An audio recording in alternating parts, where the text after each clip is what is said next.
El domingo pasado estuvimos discutiendo los primeros 11 versos del capítulo 1 del libro de los Hechos. Estamos en esta serie de predicaciones, ¿verdad? El libro de los Hechos, y el domingo pasado empezamos a discutir el capítulo 1 y discutimos los primeros 11 versos de Hechos, capítulo 1. Así que allí vimos cuando Lucas le menciona a Teófilo de las cosas que Jesús siguió haciendo posteriormente a ¿qué? A la resurrección, ¿verdad? Jesús estuvo 40 días con los discípulos. Y vemos que allí nos menciona la palabra que él le dio instrucciones adicionales. Además de eso, Jesús también le enseñó cosas adicionales acerca del reino de Dios. Y los discípulos necesitaban esperar que el Espíritu Santo viniera sobre ellos. Así que había una promesa, había algo que ellos tenían que esperar antes de ellos ir a ser testigos de Jesús por toda Jerusalén, por toda Judea, por Samaria y hasta lo último la tierra. Ellos tenían que ser vestidos de poder. Ellos no podían salir como estaban, en las condiciones que estaban era peligroso. Ellos podían fallarle a Jesús como lo habían hecho anteriormente. Y Jesús le dijo, no se vayan, espere la promesa del Espíritu, espere la promesa que el Padre les va a enviar. Y la promesa era que el Espíritu Santo descendería sobre ellos.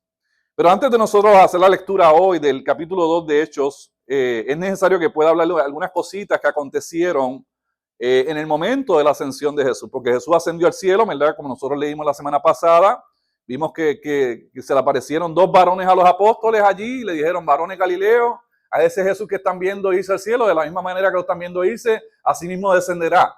Así que hay una promesa de lo que iba a estar aconteciendo posteriormente, ¿verdad? Así que Jesús se fue y ascendió al cielo. Y ellos, los discípulos, en un momento dado estuvieron reuniéndose a puerta cerrada. Ellos tenían temor de los demás judíos que estaban allí por causa de Jesús. Así que estaban escondiéndose. Pero después de que Jesús asciende al cielo, vemos que Lucas, capítulo 24, versos 52 y 53, nos dice que cuando pasó los discípulos, o cuando Jesús ascendió, los discípulos le adoraron y regresaron a Jerusalén llenos de gran alegría y pasaban todo el tiempo yendo al templo, adorando a Dios. Así que ellos salieron de estar escondidas y fueron entonces al templo y adoraban a Dios de una manera pública. No tenían ningún temor. Las cosas cambiaron en este panorama. Pero dice el verso 12 del capítulo 1 que los apóstoles regresaron, en este caso a Jerusalén, del Monte de los Olivos, y ellos se posaron, ellos fueron a vivir, entonces, o se plantaron ellos en la segunda planta alta de una casa donde ellos se hospedaban. Así que ellos regresaron a Jerusalén, llegaron a la planta alta de una casa donde se estaban hospedando y allí ellos se estaban reuniendo. Y si vemos el verso 13, nos dice de Hechos capítulo 1 que allí se encontraban los 11 apóstoles. Acuérdense que uno de ellos se había suicidado, que era Judas. Y además de eso, allí se encontraban también María, la madre de Jesús, las otras mujeres y como 120 creyentes, según nos dice el verso 15 de Hechos 1. Así que había un grupo aproximadamente como de 120 personas que estaban reunidos en la parte alta de la casa, allí esperando simplemente la promesa que el Señor les había hecho. Pero hay algo que sucede en ese proceso de espera, desde el momento en que Jesús asciende al cielo hasta antes de llegar el Pentecostés, y es que Pedro se levanta ante todos ellos y le dice a todos los que están allí presentes de que era necesario que ellos sustituyeran o escogieran el sustituto de Judas. Y si nosotros leemos, ¿verdad?, los versos del 14 en adelante, antes de llegar al capítulo 2 de Hechos, nos damos cuenta de que ellos escogieron a dos varones. Y de estos dos varones ellos echaron suertes. Y la suerte dice que cayó ¿sobre quién? Sobre Matías. Así que Matías ocupó el lugar que le correspondía a Judas para completar el grupo de los 12 apóstoles, ¿verdad?, que estarían llevando a cabo lo que era el fundamento de la iglesia. Yo he titulado en el día de hoy la predicación de hoy bajo el tema la llegada del Espíritu Santo sobre los primeros creyentes. Hay 5 cosas por lo menos que vamos a estar discutiendo de lo que sucedió en este capítulo 2. Y la primera de ellas que voy a estar discutiendo tiene que ver que cuando llegó el Espíritu Santo fueron llenos cada uno de los creyentes del Espíritu Santo y Él les dio la capacidad a cada uno de ellos de poder hablar en otros idiomas. ¿Ok? Lo primero que aconteció allí fue que cada uno de los creyentes fueron llenos del Espíritu Santo y el Espíritu Santo les dio la capacidad a cada uno de ellos de poder hablar en otros idiomas. Vamos a leer el verso 1 al verso 4 de Hechos capítulo 2. Hechos capítulo 2, versos del 1 al 4. Dice de la siguiente manera. El día de Pentecostés, todos los creyentes estaban reunidos en un mismo lugar. De repente se oyó un ruido desde el cielo parecido a un estruendo de un viento fuerte e impetuoso que llenó la casa donde estaban sentados. Luego algo parecido a unas llamas o lenguas de fuego aparecieron y se posaron sobre cada uno de ellos. Y todos los presentes fueron llenos del Espíritu Santo y comenzaron a hablar en otros idiomas conforme el Espíritu Santo les daba esa capacidad. Pentecostés significa quincuagésimo, por la razón de que se celebraba una fiesta judía 50 días después de la Pascua. Jesús estuvo 40 días con los discípulos y después de eso, 10 días posteriormente, se iba a celebrar la fiesta de Pentecostés. Los judíos celebraban 3 fiestas durante 50 días. La primera de ellas era la fiesta de la Pascua, ¿verdad? Donde recordaban ellos la salida, cómo ellos habían salido de Egipto hacia la tierra prometida, ¿verdad? La segunda fiesta que ellos la celebraban y era la fiesta de los panes sin levadura, y esa fiesta se celebraba el día después de la Pascua. Y la tercera fiesta que ellos celebraban en esos 50 días era la fiesta de Pentecostés, que se celebraba entonces 50 días posteriormente a la Pascua. Y esa fiesta del Pentecostés se celebraba con la intención de poder proveer o dar ofrenda de los primeros frutos de la cosecha. Y es interesante porque si nos damos cuenta, el Espíritu Santo llega en el Pentecostés como una primicia de creyentes. Ahí se producen aproximadamente como 3,000 creyentes cuando Pedro predica. Así que no es casualidad que el Pentecostés haya llegado el día, o sea, el Espíritu Santo ha llegado el día de Pentecostés como una primicia de creyentes que vendrían después, ¿verdad? Muchos creyentes después de ellos. Así que el Pentecostés, dice el verso 1 que todos los creyentes estaban reunidos en un mismo lugar. Y ya dejamos saber que eran aproximadamente como 120 creyentes que estaban todos juntos orando y buscando la dirección del Señor. Y en el verso 2 dice que de repente se oyó un ruido desde el cielo parecido a un estruendo de un viento impetuoso que llenó la casa donde estaban sentados. Y ese ruido fue algo importante. Es algo importante lo que pasó. Y yo les voy a mencionar ya mismo por qué fue importante, cuál fue la intención de que eso pasara de esa manera. Porque el Espíritu Santo pudo haber llegado simplemente en silencio y llenarlos a todos y que ellos empezaran a hacer la misión. Pero por alguna razón el Espíritu Santo quiso hacer mucho ruido ese día para llevar a cabo una misión que iba a hacerse posteriormente, que lo vamos a ver en breve. Así que eso tiene importancia, ¿verdad? Cada vez que leemos la palabra, prestemos la atención a los detalles que nos presenta. Y este detalle es importante, porque ellos estaban reunidos en una casa alta y simplemente el Espíritu Santo pudo haber llegado y nadie lo sabía nada más que ellos mismos. Pero por alguna razón, el Espíritu Santo quiso hacer mucho ruido de esta manera. Algún propósito había y lo vamos a ver en breve.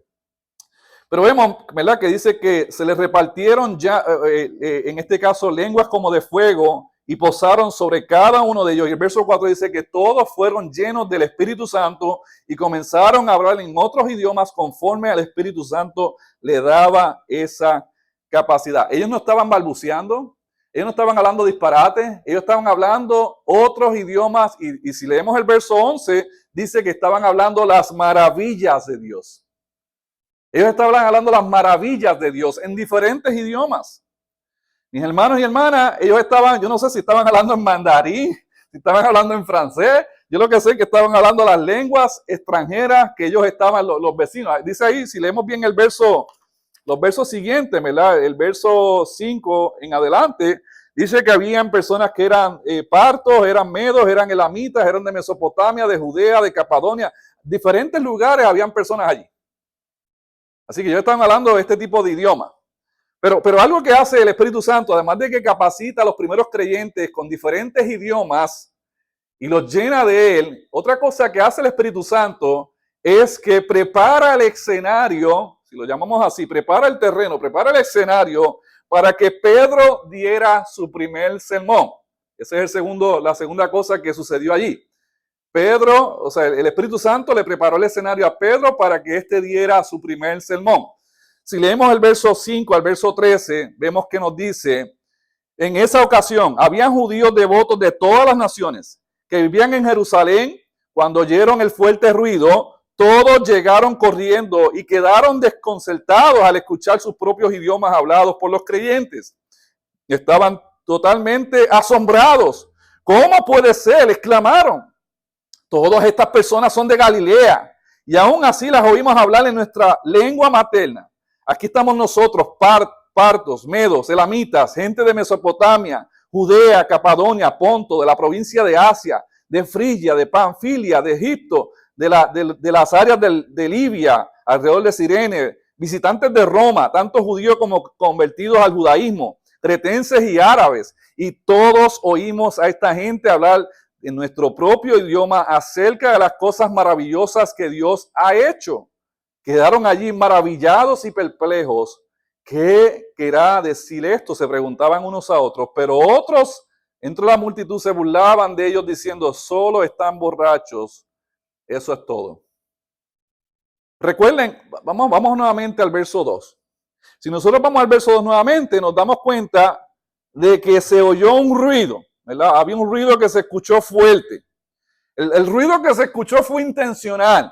El Espíritu Santo no llegó pasivo, él llegó fuerte, pero tenía una intención. ¿Cuál era la intención? Si leemos el verso 5, dice que los judíos devotos que estaban de todas las naciones, que estaban viviendo en Jerusalén, ¿qué hicieran? Corrieran hacia donde estaban ellos. ¿Para qué? Para escuchar las maravillas de Dios. Así que el ruido que se escuchó provocó que todo este montón de judíos que se encontraban de las diferentes regiones, que ya leímos de Frigia, de Panfilia, de todos esos lugares, fueran corriendo hasta donde estaban los discípulos con la intención de poder escuchar el sermón que Pedro les iba a preparar. Así que el Espíritu Santo capacitó a los creyentes con diferentes tipos de lenguaje o idiomas, pero preparó también el terreno, preparó el escenario para el primer sermón que Pedro les iba a predicar. Y esto es importante, hermanos y hermanas. ¿Por qué? Porque realmente el Espíritu Santo es quien prepara el corazón para el mensaje de la predicación. Nosotros podemos tener una buena elocuencia, podemos preparar un buen sermón, podemos hacer nuestro mejor trabajo, podemos evangelizar, pero el Espíritu Santo es quien prepara el corazón para que ese mensaje llegue y sea el corazón transformado. El Espíritu Santo convence de pecado, de justicia y de juicio. Y Él tiene que hacer esta obra en el corazón de los pecadores. Así que el escenario, el Espíritu Santo se lo puso listo. Le puso listo el escenario a Pedro para que Pedro diera su primer sermón. Y esa es la tercera cosa que vemos que el Espíritu Santo hace. El Espíritu Santo pone en Pedro las palabras necesarias para que éste diera su primer sermón. Yo voy a estar leyendo parte o el sermón que Pedro trajo, ¿verdad?, en diferentes partes para que lo podamos entender de una forma más simple. Pero me gustaría que veamos los versos del 14 al 21 de Hechos capítulo 2. Si tienes la Biblia, porque está dando problemas en la proyección. Pero si tienes tu teléfono, tienes la Biblia, busca conmigo Hechos capítulo 2 y busca los versos del 14 al 21 para que veamos la primera parte del sermón que Pedro da. A ver si lo pueden buscar en lo que se arregla la computadora. Hechos capítulo 2, versos 14 al 21. ¿Lo tienen? ¿Amén? ¿Sí? Dice de la siguiente manera. Entonces Pedro dio un paso adelante junto con los otros 11 apóstoles y gritó a la multitud: escuchen con atención, todos ustedes, compatriotas judíos y residentes de Jerusalén, no se equivoquen. Estas personas no están borrachas, como algunos de ustedes suponen. Las 9 de la mañana es demasiado temprano para emborracharse. No, lo que ustedes ven es lo que el profeta Joel predijo hace mucho tiempo. En los últimos días, dice Dios, derramaré mi espíritu sobre toda la gente. Sus hijos y hijas profetizarán. Sus jóvenes tendrán visiones y sus ancianos tendrán sueños. En esos días derramaré mi espíritu aún sobre vuestros siervos, hombres y mujeres por igual, y profetizarán. Y haré maravillas arriba en los cielos y señales abajo en la tierra. Sangre y fuego y nube de humo, el sol se oscurecerá y la luna se pondrá roja como la sangre antes que llegue el grande y glorioso día del Señor. Pero todo el que invoque el nombre del Señor será salvo. Hay algo que Pedro le deja saber a aquella multitud. Pedro le deja saber a aquella multitud que lo que había pasado era simplemente un cumplimiento de una profecía. ¿Cuál profecía? La del profeta Joel o Joel. Él le dejó saber que eso se estaba cumpliendo frente a ellos, tanto jóvenes como adultos, hombres y mujeres. El Espíritu Santo le dio la capacidad para ¿qué? Para profetizar. ¿Profetizar qué? ¿Adivinar el futuro? No. Proclamar las buenas nuevas de salvación. Fue lo que hizo el Espíritu Santo en ese momento. ¿Ok?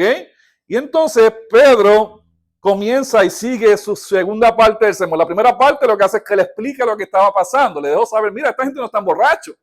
Esta gente simplemente recibieron una promesa que estaba hace tiempo. Y lo que hace en la segunda parte del sermón Pedro es que le explica el evangelio, le predica el evangelio. Si nosotros leemos el verso 22 al 24, vemos lo que Pedro le predica. Pedro les dice, pueblo de Israel, escucha, Dios públicamente aprobó a Jesús de Nazaret al hacer milagros poderosos, maravillas y señales por medio de él, como ustedes bien saben, pero Dios sabía que iba a suceder y su plan predeterminado se llevó a cabo cuando Jesús fue traicionado. Con la ayuda de gentiles sin la ley, ustedes lo clavaron en la cruz y lo mataron, pero Dios lo liberó de los terrores de la muerte y lo volvió a la vida, pues la muerte no pudo retenerlo bajo su dominio. Y si leemos el verso 32, vemos que dice también, Dios levantó a Jesús de los muertos y de esto todos nosotros somos testigos. Así que Pedro lo que le está diciendo a estas personas que estaban escuchando allí, que se habían reunido, le dice, miren, lo que está sucediendo es lo siguiente. Número uno, Dios había escogido a Jesús de Nazaret para hacer las cosas que hizo, los milagros que hizo, las señales que hizo. Ustedes lo vieron, pero sin embargo, ustedes lo mataron, ustedes lo llevaron al madero, lo clavaron en la cruz, él murió, pero él no se quedó muerto, él resucitó y está sentado a la diestra de Dios.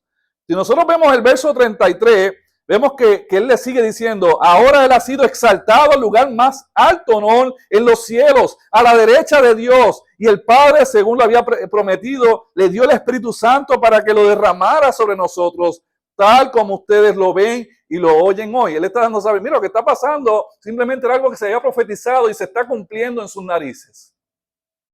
La promesa del Espíritu Santo está aquí.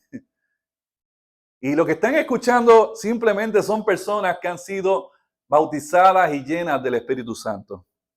Y en el verso 36, Pedro le añade lo siguiente, dice, por lo tanto, todos en Israel sepan sin lugar a dudas que este Jesús a quienes ustedes crucificaron, Dios lo ha hecho Señor como Mesías. Sí, 6 cosas le deja saber Pedro a esta gente. En resumen, le deja saber lo primero, Dios había escogido a Jesús para hacer las cosas que hizo. En segundo lugar, que ellos lo habían clavado a Jesús en una cruz y lo habían matado. Otra cosa que le dice es que Dios había resucitado a Jesús de entre los muertos.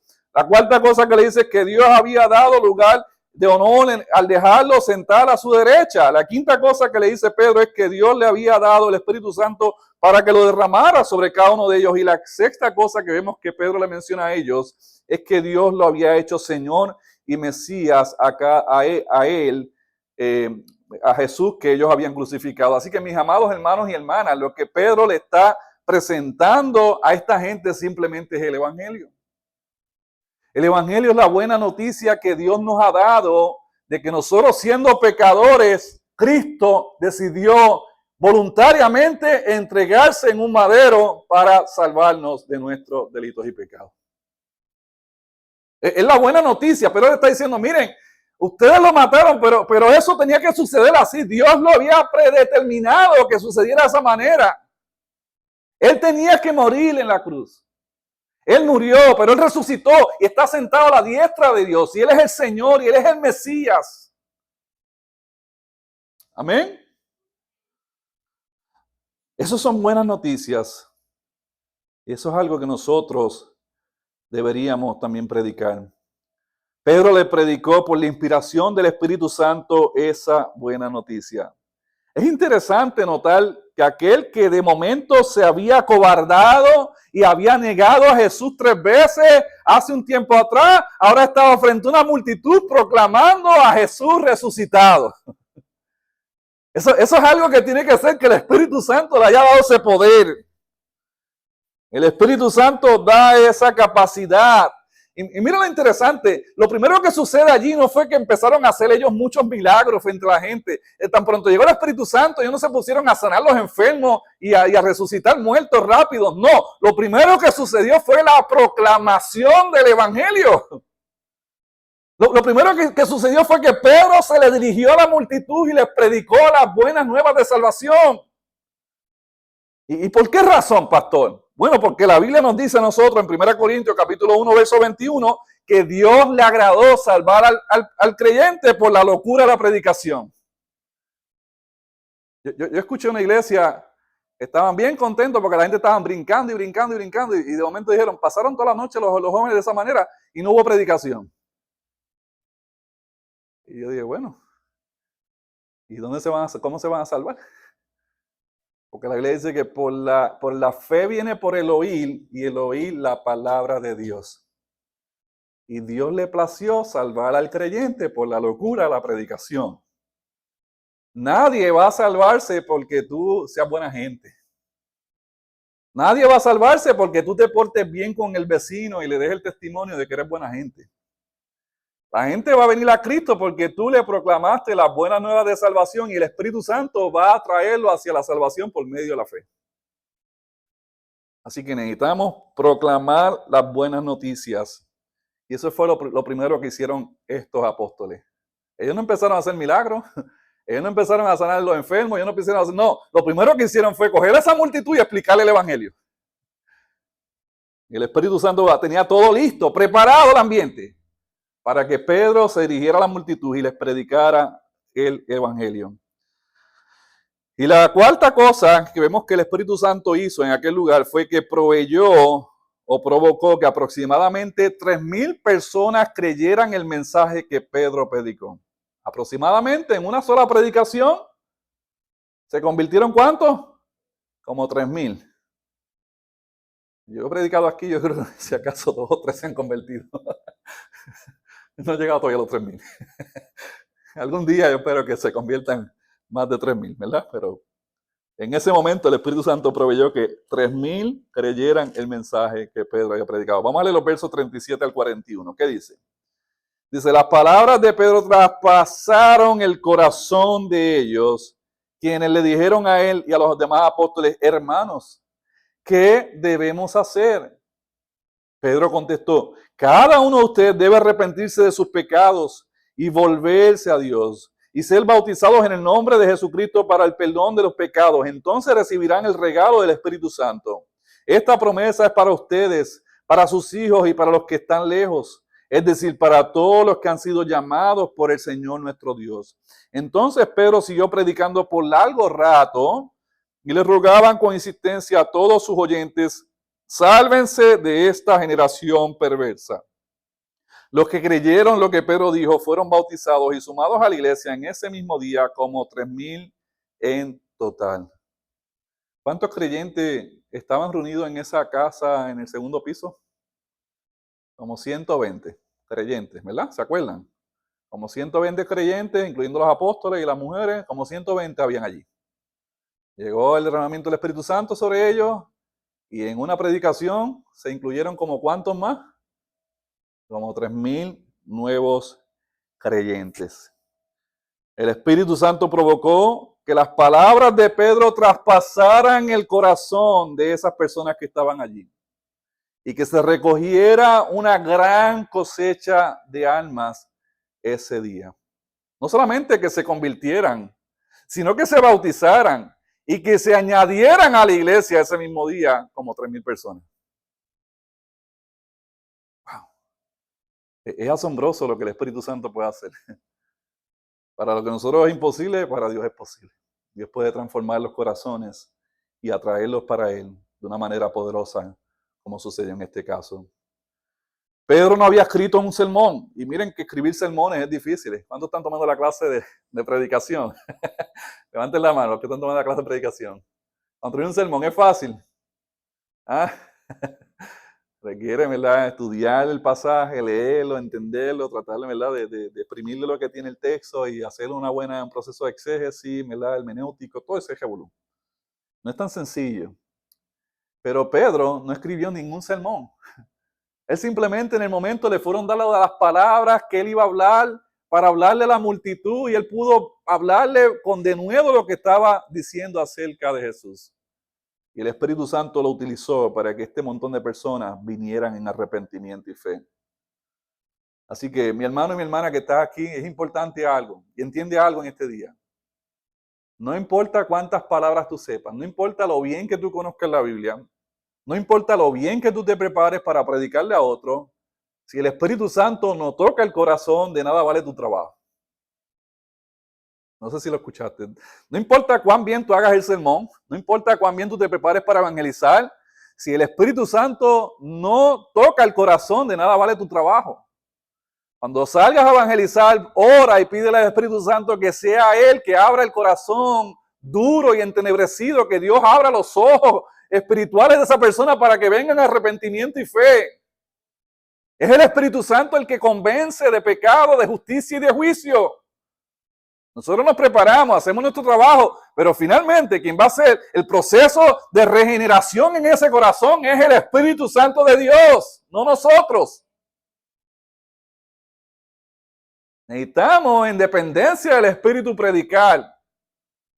Y es algo que yo le mencioné a los que están tomando las clases de predicación. Necesitamos ir en oración cuando preparamos nuestros sermones. Porque no se trata de cuántas palabras lindas digamos, no se trata de la elocuencia que tengamos, no se trata de nuestro carisma, se trata del poder de Dios obrando a través de nuestra predicación.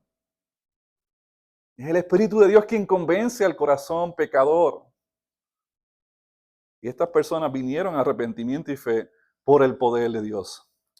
Y la quinta y última cosa que encontramos en estos versos es que el Espíritu Santo creó una comunidad diversa de creyentes en un mismo lugar. ¿Aquí cuántas nacionalidades hay? Yo creo que como 10. Entre cubanos, puertorriqueños, colombianos, guatemaltecos, de todo, ¿verdad? Dominicanos, hay varios, ¿ok? Venezolanos, venezolanos, ¿qué pasa? ¿Ah? Ecuatorianos, hondureños, de todo, americanos, hasta una americana teníamos. Así que aquí hay una comunidad diversa en un mismo lugar. Y en Pentecostés, Dios proveyó, el Espíritu Santo proveyó de que, a pesar de que eran muchos y estaban con diferentes idiomas, decidió hacer una comunidad diversa en un mismo lugar, donde dice los versos 42 al 47 lo siguiente. Dice, todos los creyentes se dedicaban a la enseñanza de los apóstoles, a la comunión fraternal, a participar juntos en las comidas, entre ellas la cena del Señor y la oración. Un profundo temor reverente vino sobre todos ellos y los apóstoles realizaban muchas señales milagrosas y maravillas.